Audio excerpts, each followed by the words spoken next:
பெரும்பெடுத்து அவர்களை கண்டித்து திருத்தினார்கள் என்றால் கண்டிப்பாக ஒரு உயர்ந்த நிலைக்கு யார் ஒருவனாலும் வர முடியும் என்பதை விவிலியத்தில் இருக்கிறது என்பது சொன்னது மிக சிறப்பான ஒரு விஷயம். ஜோர கை தட்டுங்க. அதாவது கண்டிப்பு தேவை. ஒரு பெரும்பெடுத்து அடிக்கிறது மட்டும் இல்ல, இன்னைக்கு அந்த மாதிரி வளர்ந்தவங்க எல்லோருமே இன்னைக்கு சமுதாயத்துல ஒரு பெரிய உயர் பதவியில இருக்கிறாங்க. எல்லாருமே சொல்லுவாங்க. கடந்த வாரம் ஒரு விஷயம் என் காலில் விழுந்துச்சு. ஒரு பள்ளியில, நல்லா கவனிங்க, இது எத்தனை வரலுமா? 3 வரலாம். இது 2. இப்ப இதை கவனிக்கிறீங்கன்னு அர்த்தம். சரியா? ஓகே. கடந்த வாரம் ஒரு பள்ளியிலிருந்து எனக்கு ஒரு செய்தி வந்தது. என்ன அப்படின்னு சொன்னா, ஒரு பிடி மாஸ்டர் குழந்தைங்களை அடிச்சிட்டாங்க அப்படின்றதுக்காக கல்வித்துறைக்கு ஒரு ரிப்போர்ட்டா கொடுத்து, அந்த கல்வித்துறையிலிருந்து வந்த அதிகாரிகள் இங்க நிர்வாகத்தில் இருக்கக்கூடிய தலைமை ஆசிரியர் மற்றும் பெரியவர்களை அணுகி கேட்கும் பொழுது அவர்களிடம் ஏன் அடித்தீர்கள் என்று கேட்க, அடுத்து அவர்களுடைய கடமை, ஏன்னா ரிப்போர்ட் போயிருக்குது, ஏன் அடிச்சிங்கன்னு கேட்டாங்க. ஓகே. அதுக்கு பிறகு அந்த பாதிக்கப்பட்ட அந்த வகுப்பு மாணவிகளை போய் சந்திக்கும் பொழுது அவர் கூறியிருக்கிறார், இன்று நான் உன்னதமான ஒரு உயர் பதவியில் கல்வித்துறையில் இருக்கிறேன் என்றால், பெற்றோர்களும் கவனிக்கணும். கொஞ்சம் அடிச்சுட்டாங்கன்னா ஓடி வந்து நீங்க கேட்காதீங்க, பெற்றோர் கவனிக்கணும். இவர்கள் இந்த உயர் பதவியில் இருப்பதற்கு காரணமே என்னுடைய ஆசிரியரும் என்னுடைய பெற்றோரும் கண்டித்து வளர்த்ததால் மட்டுமே. அடித்தால் தப்பில்லை. ஒரு பெரிய ஊண்ட இருக்கக்கூடாது, அது பனிஷ்மெண்டா ஒரு பெரிய உடலை மிகவும் பாதிக்கப்பட்ட ஒரு நிலையில் இருந்தால் ஒரு வேளை அதை கேட்கலாம். ஆனால் ஒரு தட்டுறது, ஏன் வீட்டில் எல்லாரும் அடிக்க மாட்டாங்களா, அதை நாம் நினைக்கணும். ஆகவே அவர் என்ன சொன்னார் அப்படின்னா, இன்னைக்கு நான் ஒரு கல்வி அதிகாரியா ஒரு பெரிய உயர் பதவியில் இருந்து உங்களை நான் சந்திக்க வந்திருக்கிறேன் என்றால் என்னுடைய ஆசிரியர் என்னை கண்டித்து வளர்த்ததால் தான். ஆகவே இந்த ரிப்போர்ட் உங்களுக்கு பெரிய சாதகம் என்று நான் கேட்கவில்லை, உங்களுக்கு பாதகம் என்று நீங்கள் எடுத்துக்கொள்ள வேண்டும். எனவே கண்டித்து திருத்துவதே மிகவும் அருமையான ஒரு காரியம் உங்களுடைய எதிர்கால வாழ்க்கைக்கு என்பதை மிக அருமையாக திருவாளர் தனசேகர் எடுத்து கூறியிருக்கிறார். பாராட்டுகளையும் வாழ்த்துக்களையும் தெரிவித்துக் கொள்கிறேன். அடுத்து, இதெல்லாம் இருந்தாலும் கனிவுதான் என்பதை தலைப்பில் எடுத்து பேச வருகின்றார். பேர் என்னமா? ரஹிமா அவர்கள். எல்லோருக்கும் மாலை வணக்கம். டீச்சர்ஸ் வந்து கண்டிஷனாக தான் இருக்க செய்வாங்க. டீச்சர் வந்து கண்டிஷனாக தான் இருக்க செய்வாங்க. நாங்களாம் தாய் இல்லை, கனிவாக தான் இருக்கணும். கல்லை பற்றி பேசுறீங்க, அது வந்து கல்லுக்கு தான். குழந்தைங்கலாம் வந்து கல் இல்லைதான் சொன்னால் புரிஞ்சுப்பாங்க. நம்ம சொல்றதுக்கு சொன்னால் குழந்தைங்க புரிஞ்சுப்பாங்க. கனிவு தான் தேவை. அந்த காலத்துலலாம் வந்து பெரிய குடும்பமாக இருந்துச்சு. அப்போல்லாம் வந்து யாருன்னா அடித்தா கூட பெரியவங்க வந்து சமாதானப்படுத்தி சொல்லி இது பண்ணுவாங்க. அப்போ குழந்தைங்களுக்கு கனிவு தான் தேவை. இப்போ இருக்க காலத்தில் வந்து அப்பாவும் வேலைக்கு போகிறாரு, அம்மாவும் வேலைக்கு போகிறாங்க. குழந்தைங்களுக்கு வந்து நம்ம அடித்து திருத்தணும்னா அது டிப்ரெஷன் ஆகிடுவாங்க. கனிவோடு சொன்னால் தான் பிள்ளைங்க கேட்டு நம்ம தான் திருத்தி இது பண்ணணும். மிக்க நன்றி ரஹிமா, மிக அருமையாக பேசினீர்கள். எதிர்த்தரப்பில் பேசியவர் திரு சேகர் என்பவர் குழந்தைகளை கல்லா ஒரு சிலையா அப்படின்னு பார்க்கறதை விட அந்த கல்லுக்கும் ஒரு கனிவு தேவை என்பதை ரஹிமா அவர்கள் கூறியது மிக அருமையான ஒரு வார்த்தை.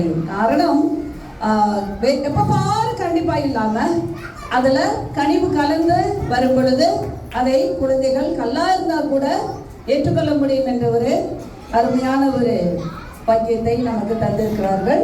பாராட்டுக்கள்மா.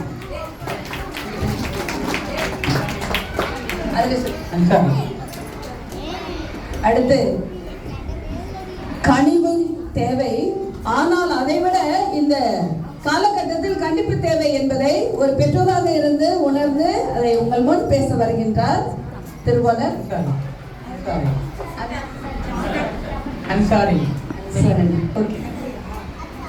பலத்த கரவொலி எழுப்பி அவரை வரவேற்கிறார். இங்கு அமர்ந்திருக்கும் அனைத்து மாணவ மாணவிகளுக்கும், பெற்றோர்களுக்கும், எனது ஆசிரியர் பெருமக்களுக்கும் மற்றும்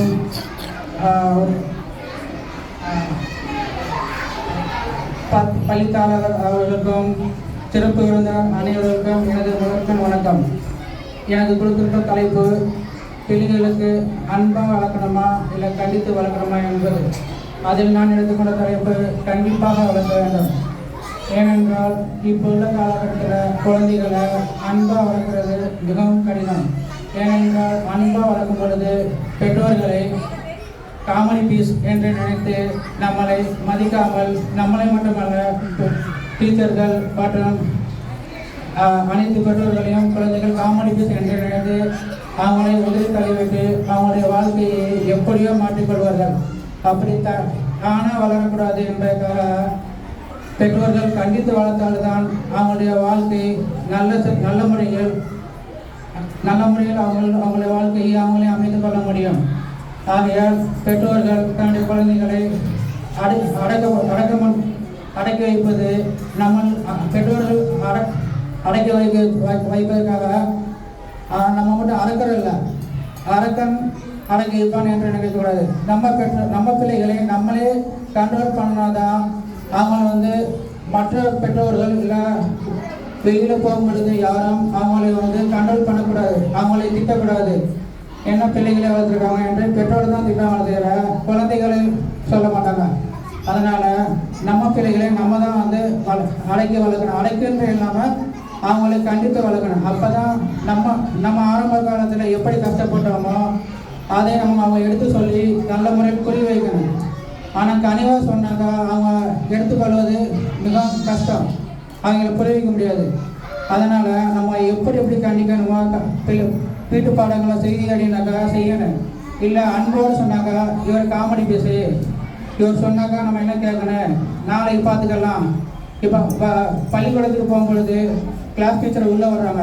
அந்த கிளாஸ் டீச்சரை உள்ளே வந்தவுடனே அனைவரும் எழுந்து நில்லுங்கம்மா அப்படின்னு சொல்லி சொன்னாக்கா காமெடி பேச வந்தாங்க, நம்ம ஏன் கேட்குறேன் அப்படின்னு சொல்லி ஏனோ தரமாக உட்காந்துருப்பாங்க.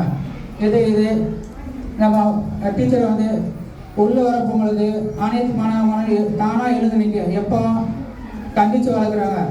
உள்ளே வந்தவொடனே நம்ம எழுந்து நிற்கணும்னு அவங்களுக்கு தெரியுது, பசங்களுக்கு தெரியுது. அதனால் நம்ம கண்டித்து வளர்த்தா, அதாவது ரொம்ப அடக்கம் பண்ணக்கூடாது. அவங்கள எப்படி கண்ட்ரோல் பண்ணணுமோ, எந்தெந்த முறையில் கண்ட்ரோல் பண்ணணுமோ அப்படி கண்ட்ரோல் பண்ணி வளர்க்கணும்.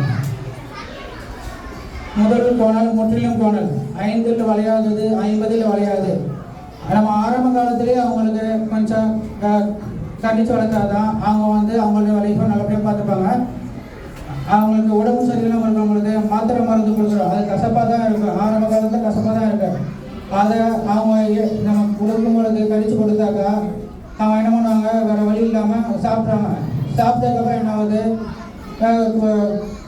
கூடிய சீக்கிரத்தில் அவங்களுக்கு குணமாகிடும். குணமானதுக்கப்புறம் தான் தெரியும், ஆகா இவங்க கண்டித்து கொடுத்ததுனால தான் நம்ம சாப்பிட்டோம், நமக்கு உடம்பு சரியாயிடுச்சு அப்படின்னு சொல்லிட்டு அவங்க புன்னகையோடு சொல்லுவாங்க. ஆனால் அன்பாக சாப்பிடுமா சொன்னாக்கா, போமா உனக்கு வேலை இல்லை, நீயே சாப்பிடுமா அப்படிம்பாங்க. அம்மாக்கா ஜுரம் இல்லை அப்பாக்கா ஜுரம், தனக்கு தானே உடம்பு சரியில்லாமல் இருக்குது. அதை நம்ம சொல்கிற போய் சொன்னாக்கா அவங்க ஏற்றுப்பாங்க. காமெடி பீஸ் மாதிரி நம்ம நடக்கக்கூடாது. நம்ம ஸ்கூலில் இருக்க பிள்ளைங்களை சேர்க்குறோம், நம்ம சொல்லி பேச்சு கேட்க மாட்டாங்க.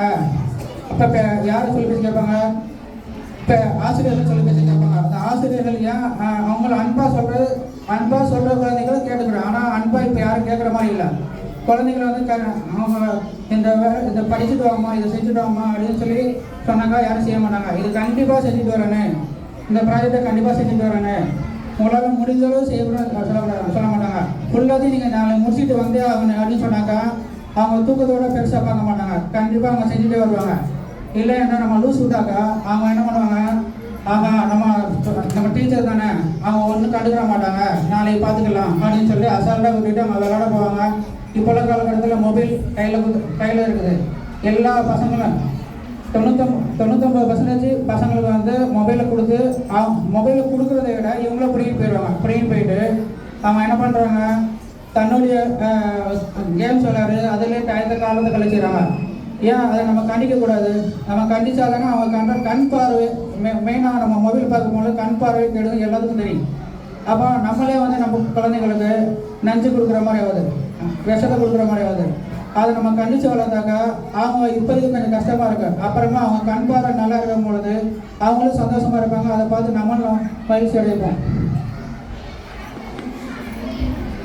இந்த உலகத்தில் எங்கேயுமே கனிவு நிலையம் என்று எங்கேயுமே அமைக்கப்படவில்லை, காவல் நிலையம் என்று அமைச்சிருக்காங்க. ஏன் கனிவு நிலையம் அமைக்கக்கூடாதா? ஏன்னா நம்ம கண்டித்து வளர்த்தாதான் நம்ம பிள்ளைங்க கனிவு நிலையமாக நம்ம வீட்டில் வச்சுக்கலாம். ஆனால் நம்ம கண்டித்து வளர்க்காதனால காவல் நிலையத்துக்கு போகிற மாதிரி ஆகுது. அதை நம்ம ஏற்றுக்க முடியுமா? பெற்றோர்களால் நம்மளால சகிக்க முடியுமா? அதனால் நம்ம பிள்ளைகளை கண்டித்து வளர்த்தாக்கா நாங்கள் பின்ன அவன் காவல் நிலையத்துக்கு போக அவசியமே இல்லை. ஈன்று பிறந்ததல் தாய்க்கு கடனே, அதனை சான்றோன் ஆக்குதல் தந்தைக்கு கடனே. அடிமேல் அடி வைத்தால் தான் அம்மையின்னு சொல்லுவாங்க. அப்போ குழந்தைகளை எப்பப்போ அடிக்கணுமோ, எப்பப்போ கண்ட்ரோல் பண்ணணுமோ கண்ட்ரோல் பண்ணி தான் ஆகணும். எதிர்நிலை சொல்கிறாங்க கனிவாக நடத்தலாம் சொல்கிறாங்க. கனிவாக நடத்துறது தப்பு இல்லை, அது நல்ல விஷயம் தான். ஆனால் எப்பப்போ கண்ட்ரோல் பண்ணணுமோ அப்போ கண்ட்ரோல் பண்ணியே ஆகணும். எனவே கண்ட்ரோல் செய்ய கண்டித்து வளர்க்கணும் என்று கண்டித்து வளர்த்தால் தான் பிள்ளைகள் நல்ல பிள்ளைகளாக வளர, அவங்களை எதிர்காலம் நல்லா இருக்கும் என்று கூறி என்னுடைய உரையை முடித்துக் கொள்கிறேன். நன்றி, வணக்கம். நன்றி சார். திருவள்ளுவர் அவர்கள் பேசும்பொழுது கண்டிப்பாக